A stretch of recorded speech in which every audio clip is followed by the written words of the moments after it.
Owner does have a lot of agency in this game, and early on, too, in some of these lanes where Nongshim are going to be looking to try to get prio, he can punish and start to get a lead himself. Yeah. But if I look at just these two compositions in isolation, I really think Nongshim got the better one. They have really nice late game scaling, and their comp is much more well-rounded. As here we are onto the Rift for game number 1, our title match of the night, T1 versus Nongshim. Playing very, very defensively, Kana is here because he knows that he could get dove at any moment. The Rift Herald Gold is going all over to this Gragas. Usually you want to put that attention on the Aphelios, as Owner has not been seen. But Kana's game sense is telling him something's not right here. They're both missing. This doesn't make sense. He doesn't have a ward, so he's just going to play it safe. Checks with Shock Blast. Oh, really smart Checks with play. Empowered Shock Blast. He's like, no, I'm pretty sure you're in there. I'm actually going to empower this with the Acceleration Gate. Yeah. The distance between him and Gumayusi and that brush there would have been really difficult for Guma to come over and help him out. Especially because they didn't know where Dread is. They will now. Yeah, Flash Play comes in. Great devour, but the hook was right there from Peter. Exhaust comes down. Now the Moonfall lands just onto Gumayusi. Carrier has done all the tanking that he can, and Guma finally goes down. Ghost gets excited, but the Flay comes back. The Heartseeker will be enough to do it, though, as BDD makes his way in. Owner's being a jinx, though, and he's pretty scary while he's doing it. Chaos Storm comes down. Peter not going to be able to find the hook this time around, and the Abyssal Voyage gets Carrier out to safety once again. They lose Gumayusi, but everything else goes so well for T1. Yeah. Greed are we going to see with the poke, and how well is he going to be able to get vision from his teammates as to where Dread is at all times? Because this is when the game can really turn on its head. Oh, that hook was sick. Flay comes back there as Carrier's going to get slowed down by the box, but Gumayusi pops out. He's got full health. And Dread and Peter not going to be enough to protect this one. BDD turns up, though. I think that T1 might respect that. Empowered Shock Blast lands onto Zeus, but we're just going to pan away from the top lane as, okay, all of the boys have turned up. Owner's going to have to Heartbreaker to get himself out. Doesn't have Flash available, but damn, that would have given me a heart attack, I tell you that much. As Carrier's going to try and get out, but yeah, that Abyssal Voyage was not going to be enough, as Faker will take the mid turret. Faker's going to take a whole mid turret for free here. I think that this is a big win for T1. Around this map, as you can see, Chompers go down, Carrier gets slowed. You're going to have to walk away from this one. Teleport from the Baron Pit comes on in, as that is a great lantern and an even better hook as well. As Zeus just gets told to get the heck out of there. Needs to disengage now as Dread flashes, goes golden as well, but not able to get the kills, and the Heartbreaker comes back. It's heartbreaking for Nongshim as well, as now they're turning the fight around. Owner dives right in, but I don't know whether that was a little bit too excited, as the Aphelios is also going to go down, and Nongshim will reign supreme in the end. Oh man, we are getting such a great game here, and it's not over yet, this fight. Whoa, Owner was so excited in that fight. It was just a little bit much, as Peter's going to get another flash. This guy's Thresh is just insane, as now Carrier is getting poked out. Who's got the better poke? The team with the Corki or the team without? The way this team coordinates together, I mean, after what was a very messy first series for us tonight, I'm like, that this might have an impact, but it still looks really good. As another hook this time onto Gumayusi, as Carrier just evaporates. The same can be said for Gumayusi as well, and Nongshim. Yep. Now Faker is just slowly trying to get into range, but he's getting poked out by the Jace. Yeah, another Shock Blast is going to connect there on the T1's mid laner. They should be able to lock this one. Oh, and it steals it away! Oh, he will pay for it with his life, but he'll take that trade any day of the week. And Nongshim did all the work. There's even more poke coming out of Faker now, as they're all on the run with low health bars. And Death Rays need to be respected. A lot of damage on BDD right now, especially in closer range for this particular Victor with his Lich Bane. There's some good poke. Oh my god. Well, Dread gonna have to throw down the Moonlight Vigil, gets taken down extraordinarily low and then immediately punished. The hook is gonna connect onto Carrier. Chaos Storm's there as well, but it's not going to kill him. Gumayusi over the wall, that is a stopwatch. It's gonna get broken as Carrier actually flashes to get out of the disappearing Chaos Storm. Locks that one down. And look, it's a smart idea.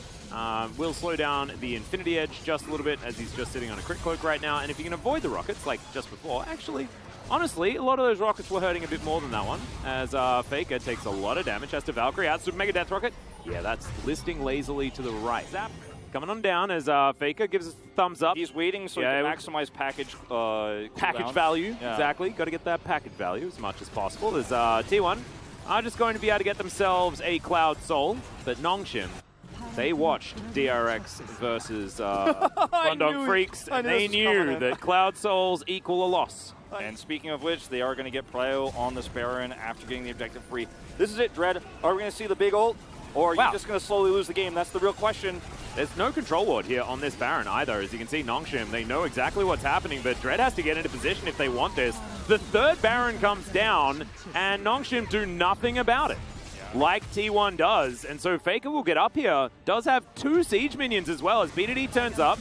Needs to be respected, of course, but Faker gets into range. And, yeah, they do defend the inhibitor, but not the inhibitor turret, and the rest of T1 are now here in position. That was a whoopsie from Nongshim. The movement speed is really helping Faker get out of here. They can't True. Cloud Soul, am I right? They can't catch up with him, and he gets away with it for free. They don't have lockdown with the 2 champs they sent. There's no CC to lock down a Corki, so he gets away with it free. Now they keep the inhibitor, but guess who's on it now? It's Owner. Yeah, Owner just poking his head in, and you can see Nongshim, I mean, they want a team fight, but T1 are just spreading them around their base. And they will take the middle inhibitor, and the top one is very soon to go as well. Minion Wave a long way away from T1 on the bottom side of the map. They just want to guarantee that they pick up 2 inhibs for this, and then they can reset, go grab that wave, push it on in, and then it should be pretty textbook as BDD gets taken down very, very low. Super Mega Death Rocket not really living up to its name right now, as Ghost is looking to clear out some minions. We've got a lot of flashes available on the side of Nongshim, so I guess there's that, as Kana is possibly going to face check Owner. He doesn't. Walks on back. He's going to be usually not quite in range to do any real damage. Zeus, very, very tanky. The rest of the oh my god. Can't fight anymore. You just can't do it. Yep. Dread can't go in. That's it. Like that poke is like basic game winning for T1 now, amongst all the other things that happened in the last 20 minutes. But well, that's the last nail in the coffin. 5 seconds, and he went to the Krug camp in order to try and get some health back. As Redemption comes on in, Kana not going to get the heal from it, unfortunately. His barrel even hurts as, yeah, the Elder's getting taken, and Nongshim, you have to do something. You got to try and do anything. Faker's got a package to deliver, and he might just deliver it to your Nexus, and you're not even going to be there. You're not going to be home. Yeah, I mean, are we base racing? What's happening here? You don't have any structures. This is a bad look for Nongshim. I hate to say it. You don't win this race. Well, I mean, they're still going to go for it, I guess, but I don't think it's going to work. They're going to try as Zeus comes in and says, absolutely not. And T1, they don't even need to win a team fight. Was also never going to work. You have a better chance of backing and trying to win a fight under turrets, but they weren't even willing to take that fight, Atlas. Yeah. It's definitely one where the coaching staff is going to be very upset, I think, with the decision-making. Early game, fine. Macro was fine in parts of the mid-game, but the late-game decision-making, it wasn't there. Yeah.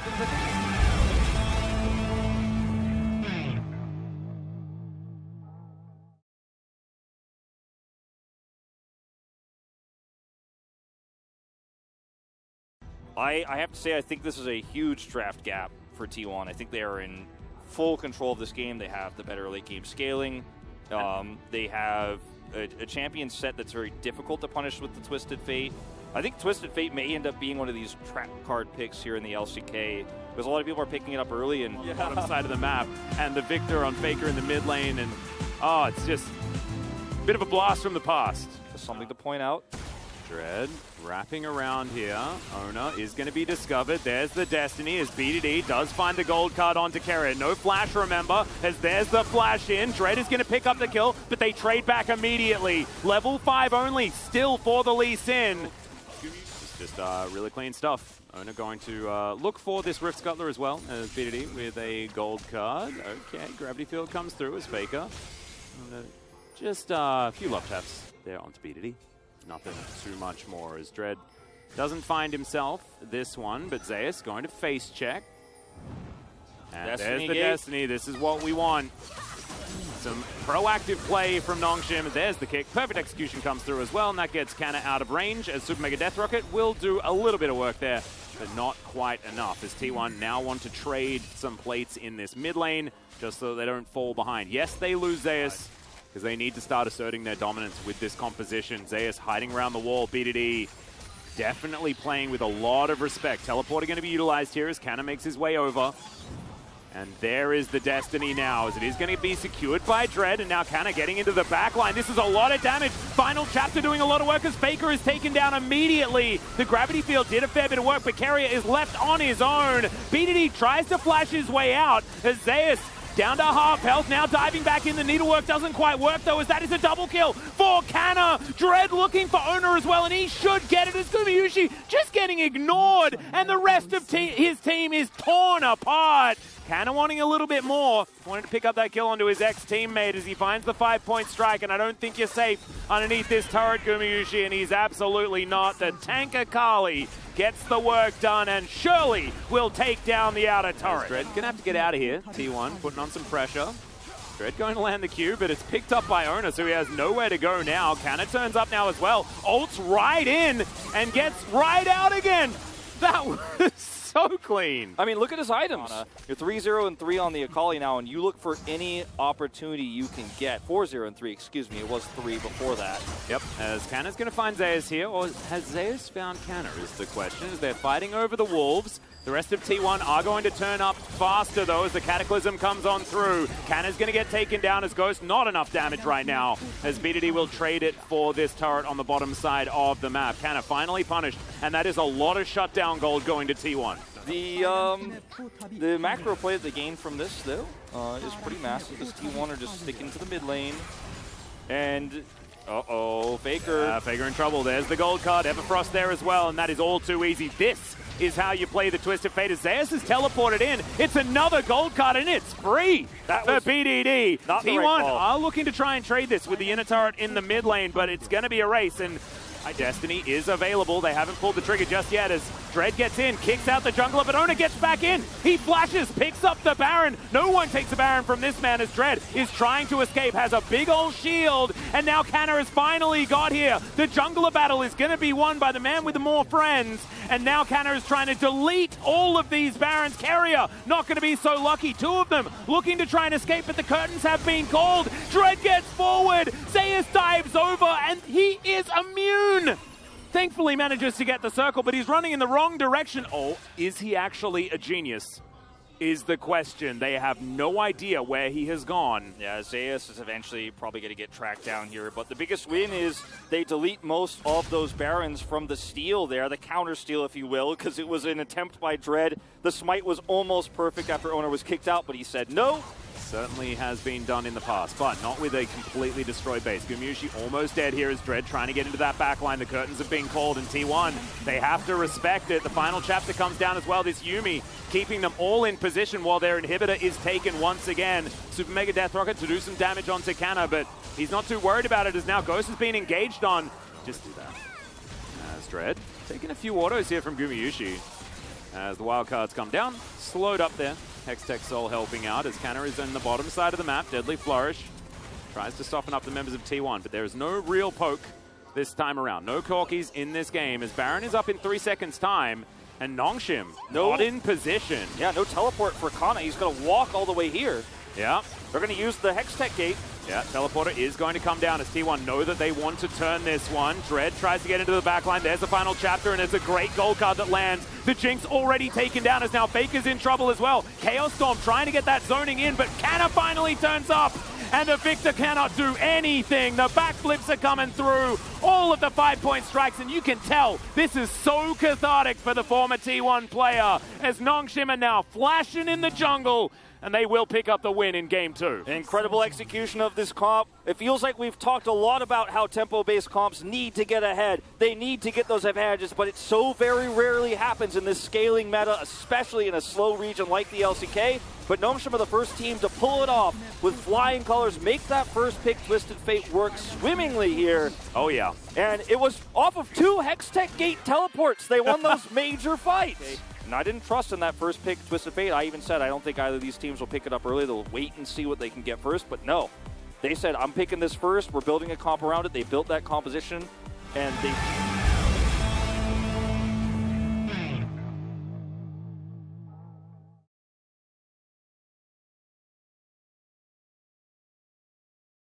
To be the the option here, but Azir will be picked up first. Faker Azir, always a hype thing to pick, especially when it's into BDD. Like, Which one do you want, man? It's bad news across the board, but we got to lock this in. Yeah. I mean, Steadfast Presence isn't on perpetually. As No! What? Peter's Just lost the Blitzcrank. This guy is a god. All right, write it down. Put him on the pug. Well, he really is Spider-Man. he actually is. He actually is. He's able to reach across the room and get the toothbrush from the other side. That's obviously straight. This must be why, like, oh my god, it's all making too much sense. Like, and there's so much setup available, right? And we've seen both of these teams handshake so many setups around neutral objectives. We have got excited about this in the past, and in fact, I think Effort was one of our better Blitzcrank players in some of those games as well. I can't believe this has happened 22 times. It feels like yeah, we're going back to like Mad Life era. It was Igna. It was all Igna. He was definitely the man of the fist. He definitely very much liked picking the Blitzcrank whenever he could. As we get the slight zoom in, and Faker going to get punished.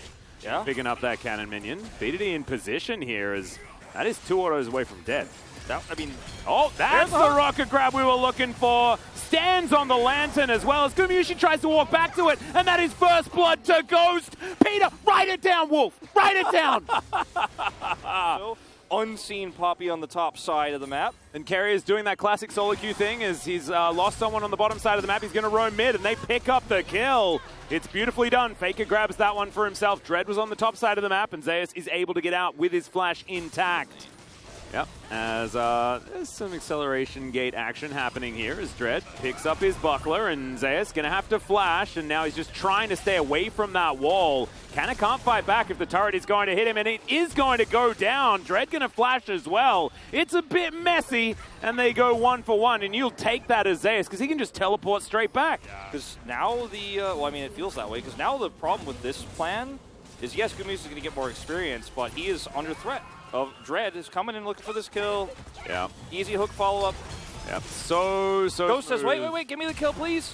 Yeah. Oh, takes the lantern, and Gumayusi just walks it out. I mean, still... Never you mind, not even close. Still a huge win here, though, for the side of Nongshim. It was greedy to try to give the kill to Ghost, but they are able to... Well, I thought they were grabbing that plate. Yeah, and now Peter... No flash, so not going to be making any big plays, but does save that second plate, as you can see, does Ghost. Able to just sever him Q. Already used the hook. The hook is not going to connect as Peter. That's not it. That's not it, buddy. As there's the flame. Moonlight Vigil comes down. Ghost flashes. What is this? That was sick. He's able to pick up the kill on the Thresh, but now, Dread, can you survive as Gumayushi's just free hitting? The wind becomes lightning. He's still looking for even more as Dread has to flash to get over the wall. BDD, absolutely no mana, and Faker flashes on top of the Poppy. He should be able to grab this. Couple more autos. If he wants to get it, and he does, just sets up one of the Sand Soldiers, and he'll be all right, as now BDD has to deal with this minion wave, and Faker and Ona closing in. Peter has respawned, though, as there's the stun. He wants to get underneath the turret as he misses that hook. You can't hit them all, I guess. Just a couple in a row now. Missed the previous one, and he said in his interviews that he often gets shaky hands in high-stress matches. This is the highest-stress match Nongshim has had so far, as Carrier's up here. Yeah, Kana understands that he has to get the heck out of there as the hook. Just Carrier trying to get out of the situation. Faker not going to get knocked up. That was actually really important that he manages to get out before Blitzcrank registers the auto. And he does. And it looks like this is going to be, with that exchange on the bottom side, T1 starting up the streak. Peter is looking for a potential hook here. Yeah, and Ghost is just going to get closed in on that play. Was so sick from Carrier. Special delivery. Here's a samurai right on top of your face. It's both disengaging from Peter on the Drake and also assassinating the enemy Aphelios all in one lantern. Yep. As Carrier is just going to try to zone Peter out further. Well, there's the hook. And Flame Chompers go down, but Carrier gets a nice double flay. I don't know whether it's going to be enough. Oh, I think perhaps it is. As, gives them the old thumbs up, as this is some supportal combat. You can see Carrier's like, I am the cool young support here, Peter. Stop it. You'll always have that bit of relevance. Zeus is going to find Peter, and Peter's like, oh dear, as the rock grab is going to connect. There's the Moonlight Vigil, as Ghost just wants to try and kill him before he kills Peter, and he does so. Ghost saves his support and grabs the kill. The heal was really well timed, and I think Peter's barrier, the Blitzcrank passive just barely buys enough time for the heal to go off there, and he survives. And Rift Herald is going to make them make a choice. Oh, Peter is hiding right now as he flashes on forward. And there is Shirley. Peter almost just straight up dies. Super Mega Death Rocket, not quite enough, but yeah, Peter isn't hooking anyone. And Shirley is going to deal with this outer turret very nicely. T1 not afraid whatsoever, as Owner is going to get thrown away. It is going to be Nongshim picking up this Drake, but that is double charge, maybe triple. He's going for the inhibitor charge. There's no one here to stop it. And that might actually even lead to an inhibitor take. Yeah, that's an inhibitor to go, inhibitor turret to go down. Well, Nongshim, 20 seconds until they're going to fight, as B2D getting chunked out there by the Shock Blast. Actually very important here. T1 wanting to make sure that B2D can't just stand up and fish for these Scat of the Weeks. So much vision removed here. Peter doesn't have a great hook target at the moment. Position good. And there's Super Mega Death Rocket. Now B2D is too far away from this. He does have teleport, didn't use it to get back on the map earlier. As Ghost clears out a ward, and T1, this was so good. Yeah. They make sure that they get the chunk that they needed and then immediately move in and take control of the area. They do need to sweep, as Carrier is going to start off this Drake, as Dread going to throw himself into the pit. Ghost with Gravitum is scary. BDD on the side here. Faker's looking for a flank. Yeah, as Owner, can he actually win another smite is the question, and absolutely he can. Dread has just not been there, really, when it comes to these smites, outside of being on his Lee Sin. Yeah. You're going to have to get ready to turn here, Nongshim. This is probably game deciding. Crescendum, as there's the rocket grab. Carrier's going to get hooked, knocked up, not dead just yet. Oh, but BDD does manage to finish it off. Now Faker looks for him. There's the Emperor's Divide, and they trade back mid for support. You'll take that as T1. Nongshim back away immediately from that Baron. They know they can't fight without BDD, but it's a lot of safety in Carrier there as well. So health and backed off. Might have had a better chance. As here we go. Ghost aggressive once again. A great hook to come through from Peter as they finish it off. Gumayusi stays alive, but Carrier straight out of the death chamber, straight back in again. We are seeing a metamorphosis of so many Aphelios players in our league right now, where the aggression is suddenly the way to play the Aphelios. But like, this is Ghost, man. I know. That's the thing. Like, of all the players, this is the most surprising. This is blowing my mind. He's just playing so well. This whole series has been really good as, yep, Tanania goes the rocket. And now Nongshim with a man advantage in this Baron pit. Owner, he does have free reign of getting into this pit, as that Shock Blast was just massive. Owner thinks that it's his time to go, but the ultimate from Dread this time, he'll be able to lock it down as Zayas gets on in there. That is going to be Faker finding Ghost. Exactly the target that he needed to get, as Nongshim desperately trying to get out with their Barons intact, and that Scat of the Week. Hey, will stop that. Stop going so fast, but I'm out of here. And Kana with this build is, he's got the rapid fire cannon, he's got long range. He heals back up immediately off of the scuttle after taking that. Oh, hook does connect. That is right on the edge. The chompers go down, and good night, Poppy. Dread is dead, and now 2 minutes on the Drake and 50 seconds left on this Baron. Right now, Baron's going to be coming up in 2 minutes time, so this Drake is just going to be free for T1 to take if they want to. Shock Blasts raining down, vision control everywhere for T1. Mid control is now being picked up by Nongshim.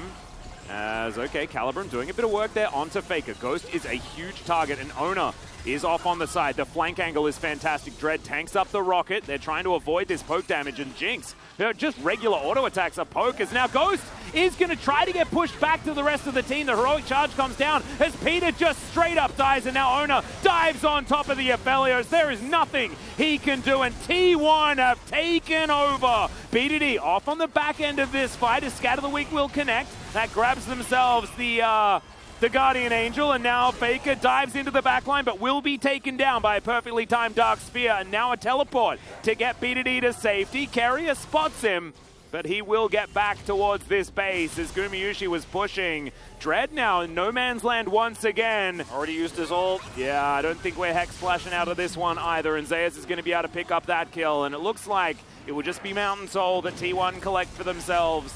Hitting this big purple worm. Red, yeah, wants to try and get in there. Avoids the hook at least as the rocket grab also goes wide. It's a lot of damage with that Moonlight Vigil, but T1 still stay standing and they lock down the Baron. They held their ground this time and they were rewarded for it. Yeah, Nongshim are not going to be able to base race this one. They might be able to split Baron recalls though if T1 play this poorly. Oh, Ghost, speaking of playing it poorly, unfortunately out of position. The Gale Force comes down and it's Peter that pays the price. Crescent Guard is on for Ona, so he is very, very able to just run towards Nongshim, and they grab themselves the pick onto the Blitzcrank, and Nongshim are just walking it down the mid lane once again. I've seen this before. And it's just too little too late is the story of this game now, is T1 are pushing to end. Exactly right. Canna is pushing on the top side of the map, but look at how quickly these structures evaporate. Gumayusi gets any sort of free time. He will just rip them apart, and Faker is doing so much damage on this Azir. It is just ridiculous. Yep, T1 take 2 inhibitors, but they are looking for these Nexus turrets. Moonlight Vigil does go down. Manages to find a couple of snares there as Peter looking to try and get himself out. He won't be able to, though, because Zeus has dived on top. And that is the Jinx now picking up these kills. Faker goes golden on the fountain, and Canna will be taken down as well. Gumayusi cleans up his former teammate, and T1 will get the 2-1 victory. In fact, Gumayusi doing more damage than Zeus surprises me. Yeah. Because throwing out Shock Blasts is a little bit easier than getting into auto range on the Jinx. So landing the Zaps and landing the Super Mega Death Rockets definitely very impressive for... Thank you very much, guys. This is Jason for the POG interview translation here, joined by the victorious T1 POGs, Faker and Zeus. Congratulations. You guys are 5-0 so far here in the LCK. How do you feel, Faker? Today, you know, it was a really significant match because Nongshim was right behind us. I'm so happy that we were able to secure the victory. It was a very hard one, but I'm happy that we won. Indeed, and Zeus, you were facing up against Kana, your former teammate, and also we had a lot of storylines behind this matchup against Nongshim and T1. So what was your mindset heading into this match? I didn't pay too much attention to the opponents, you know, I focused on my own play and performance. I just tried to play as I usually and normally do. So did you play up to your normal level and potential? Not really. A little bit disappointing. Faker, game number 1. The B1 pick from T1 was Quirky. A very common blind pick champion here, the Spring Split. However, recently a lot of teams decided to not pick it as a blind pick because the laning phase is so weak. All you gotta do on Quirky is just using ults, you know, throw the rockets, so it's the same. No big deal. So you still think that Quirky is a good pick right now? You only need to press R, so it's not a difficult champion to play. And then game 3, we saw a Azir versus Syndra matchup after a very long while. It was actually 11-11 so far here in the LCK. What's the key to winning this matchup?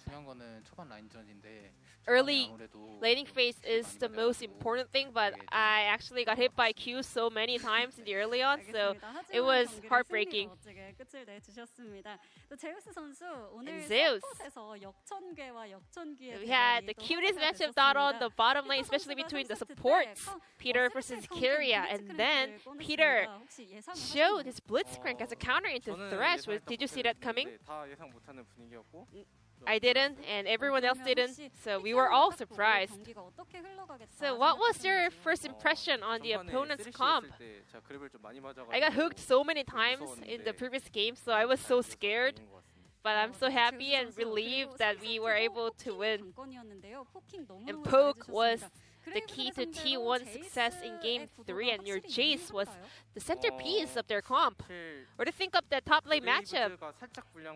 I think Graves is a little weaker than Jace. It's like 4.5 to 5.5.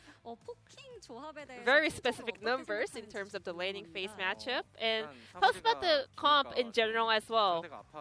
Because we can outrange the opponent, seeing the opponents getting hurt and getting chunked down makes me feel so happy.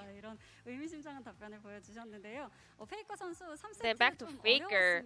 Game 3 wasn't easy. It was going back and forth, a very neck and neck game between Nongshim and T1. So when was the moment that you guys realized that you guys turned a corner and will be able to close out the game? When we got the Dragon Soul, because prior to that, the game was so close. So yeah, I really needed to stay sharp. And after a fantastic series, who do you think deserved the T1 MVP? I want to give it to me, myself. What about you, Zeus? I think everyone did a fantastic job, but Kyria especially helped us out a lot, so I want to give it over to Kyria. Let's see who's gonna get the belt in the end later tonight. And we saw a new hairstyle on Gumayusi. What happened to his hairstyle? I don't know why. I have no idea. But there was a very funny episode about his hairstyle as well, so I can't stop laughing. But I'm not sure if I can tell it on stage. We're gonna keep it a secret. I hope Gumayusi can win POD in the upcoming match so that we can ask him a question about his new style and new look. Your next opponent will be Damon Kia. We had a huge clash between you guys previously in last year's summer finals and World semifinals. It's your time to get your revenge. Yeah, I think we finally got our chance to get our revenge, so I hope to get a 2-0 win and keep our position on the top of the LCK. Me too. I will prepare hard in order to continue the winning streak, and I want to push this momentum forward to stay on top of the LCK. Thank you for staying with us, to all the fans out here, and we will keep working hard and make our fans happy. And that will do for tonight's final POD interview. Now back to the analyst workspace. Thank you.